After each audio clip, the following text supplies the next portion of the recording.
Hey everyone, it's Types, and with rotation just around the corner, I'm really excited to be showing off the best Pokemon of every type that is rotating, or best card of every type. This also is going to include a section with trainers, so supporters, items, uh, tools, and then also special energy. But let's just hop into it. And for each type, I'm going to show off a few cards that I think could be considerations for the best. Keep in mind they have to be rotating. Hopefully I don't make a mistake with something that's rotating or isn't rotating. But right here we see three very solid grass Pokemon. And honestly, grass is probably the most contested type in my opinion. I don't actually remember what all the types are on this list. But there are a lot of good grass Pokemon, but nothing great. These three to me really stood out. Eldegoss V, great for recovery, very utility based, solid in control, but never seeing a ton of play. Decidueye, a bit of a niche card, a bit of a rogue card, but very powerful. And then Rillaboom, another very powerful card, also very niche. I'm going to have to give it to Decidueye, right? If you know me, you know I love Decidueye, right? It's one of the coolest Pokemon, and one that I played to great success, this Decidueye. It's very powerful. It just had a point where it was the best deck in format, and I don't think you can say that about Eldegoss V or Rillaboom. Eldegoss V did see some play in decks like ADP or other top decks, but it was really a niche tech in those style of decks because Eldegoss V doesn't provide a lot of explosive potential. It's better seen in a newer style of control list, but that style of control also isn't that strong, I wouldn't say. It certainly has value, but it's nowhere. I wouldn't say it's the best deck in format, or not super close to that either. So I'm gonna have to give it to Decidueye here, being the best grass Pokemon rotating. But of course, grass has been a relatively weak type as well. Fire has also been surprisingly a weak type during the Sword and Shield era, losing Welder. But there was, I think, one clear best card out of these three. Really, Cinderace VMAX and Victini V aren't that strong. Victini VMAX is alright, but that's not rotating, so we don't need to worry about that. Centiskorch VMAX, though, was insane.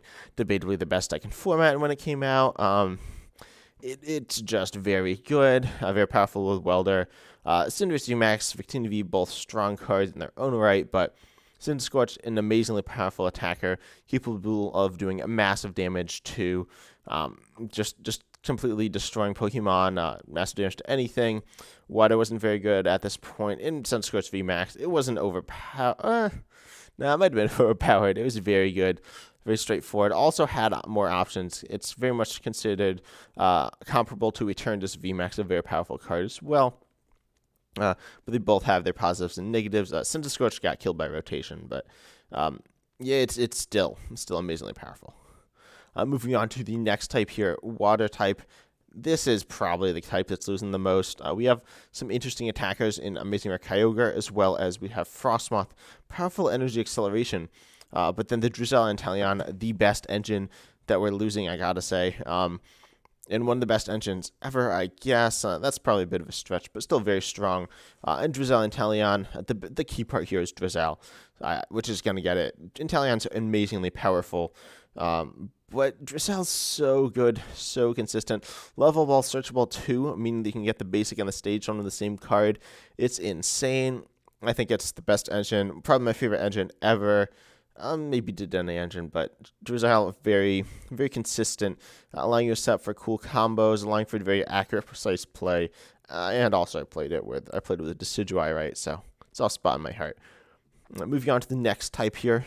This is Lightning, and this was a difficult type for me to decide. Honestly, I'm not sure if I've decided yet, but there are four here. Bolton V, a very powerful energy accelerator and attacker. Morpeko V, a solid disruption card, and control-less now, and pretty strong. Tapu Koko also, the probably definitive pivot card from this era. Sure, people have played Cast Form, but Cast Form's not that good. And I don't remember what else there was, but nothing that good. And then Raikou, Amazing Rare, a solid Amazing Rare attacker. Raikou hasn't seen a ton of play, but honestly, it's pretty good right now in both Lugia and in Lost Box. So, I probably should have decided this beforehand, but I'm going to have to go with Bolton V. Bolton V, which I actually covered in a card design video. Check that out if you haven't seen that. It's a really interestingly designed card, though, with two very useful attacks that are versatile as well. It saw play in Pikachu and Zekrom, what was probably the best I can format for pretty much since it came out till it rotated. It was amazingly good, and Bolton V was really one of the key cards that kept it alive after Pikachu and Zekrom lost cards like Electro Power and the Stadium, Thunder Mountain. So Bolton V very strong in that very powerful deck. It wasn't the defining card, but it was very important. And Raikou, Tapu Koko, Morpeko, they're much more. They weren't played as much. They didn't have as powerful partners. So Bolton V is going to have to make the top card rotating for Lightning here.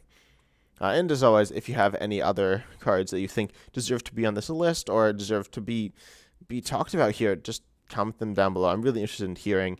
But looking at these, there are 3 Psychic Pokemon that stood out to me.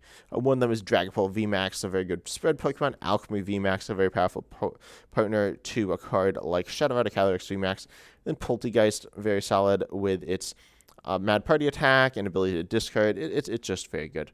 And I think I'm going to have to give it to Dragapult VMAX here. Again, the best I can form it when it came out. Probably, and its ability to just completely mess up your opponent's bench, very strong. And it's nothing amazingly broken, I wouldn't say, but it's very fun, very powerful, and certainly it was the first best VMAX, I guess you could say. Dragapult really changed the game. It's different than most of the other VMAXs, doesn't hit as hard. Its ability to spread and control the game is very, very powerful. And so I think it's the clear choice for best Psychic card that we're going to be losing. Now, Fighting type. This is probably the weakest category. None of these are that good, and I couldn't think of anything super strong. But we got Stonjourner VMAX, Galarian Surfetch'd V, and Colossal VMAX, 3 solid attackers in their own right. Colossal VMAX is a colossal flop. Galarian Surfetch'd V saw play and stuff. And then Stonjourner VMAX, a very solid deck. I gotta go with Stonjourner VMAX. There's some people would say it's like one of the best decks in the game at some points. Its ability to heal and do big damage is very powerful. It's almost impossible to one-shot and therefore impossible to KO with its Stone Gift attack, Hyper Potion, allowing it to recover. And so Stonjourner VMAX is very solid. The other 2 weren't that strong. None of these were amazingly powerful. The powerful fighting cards came in the next set, Battle Styles, and later on as well. But certainly some solid fighting Pokemon that are kind of interesting. But then Darkness. Darkness might be the most stacked other than like some of the trainer categories. Darkness is very stacked. We got Galarian Weezing, Galarian Zigzagoon. Galarian Zigzagoon allowing for extra damage. Splash Ball played in tons of decks. It's absolutely insane. Galarian Weezing here, able to just completely shut down your opponent's Pokemon. When paired with the Coughing, that allows it to evolve turn 1 going second. Using its attack, absolutely insane. Crobat V, an amazingly powerful draw Pokemon, very similar to Shaman EX. Not the same, but similar. And then Eternatus VMAX, one of the best VMAXs we've ever seen. And in turn, one of the best Pokemon we've ever seen in terms of attackers. I'm going to have to give it to Crobat, though. One of the best, if not the best, draw Pokemon in the format right now. They've clearly tried to tone this down over time, as we had stuff like Tapu Lele and Dedenne GX, and being replaced with stuff like Crobat V, which just aren't quite strong. But Crobat V is still very good, especially with Ultra Ball coming back. Crobat V has insane value in tons of decks. It probably belongs in almost every deck in the game, unless you're a single prizer deck. In that case, you don't want to play it. But it's so versatile, so powerful, and really one of the defining cards, and probably one of the biggest losses as well. Although Eternatus VMAX is a very close second, and Weezing and Galarian Zigzagoon are very strong cards in their own right as well. Possibly they would have won some of the other categories. Now we're looking at Metal type here. And there are a few obvious ones. Of course, the 2 dogs, Zacian and Zamazenta. Their Pokemon V are both very strong, as well as Galarian Mouth. Meowth, a card that I believe was underlooked or overlooked. I don't know. But able to thin your hand down, discard cards to your hand. A very powerful card, in my opinion. Not as powerful as Zacian V, though. Zacian V changed the game, I guess. There's a time when it hit all the right numbers. Now it doesn't hit all the right numbers, but there's a time it did. And now has Zacian V-Star as well. And so I think Zacian V is a really interesting card. In the meta, it's the state of the meta it's been in. Its powerful ability also is good in control. So I gotta say it's one of the best cards we've ever seen, Zacian V here. And people have probably made the argument it's the best attacker ever. Now, Colorless, this is another solid category, although these aren't as powerful as some of the other Colorless Pokemon we have. But we have Oranguru, Snorlax, and Cinccino, 3 powerful engine cards. Amazing Rare Rayquaza, the third and final Amazing Rare on this list, one that's very solid.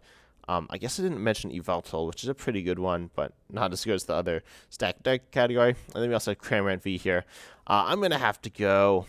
Again, I haven't actually decided on this one yet. Cramorant V, though, plays an attacker in welder decks primarily. See, the 3 engine cards are very solid in their own right, but I'm going to have to go with Snorlax being pretty much, I'm not sure if I'd say overpowered, but very, very strong control style decks.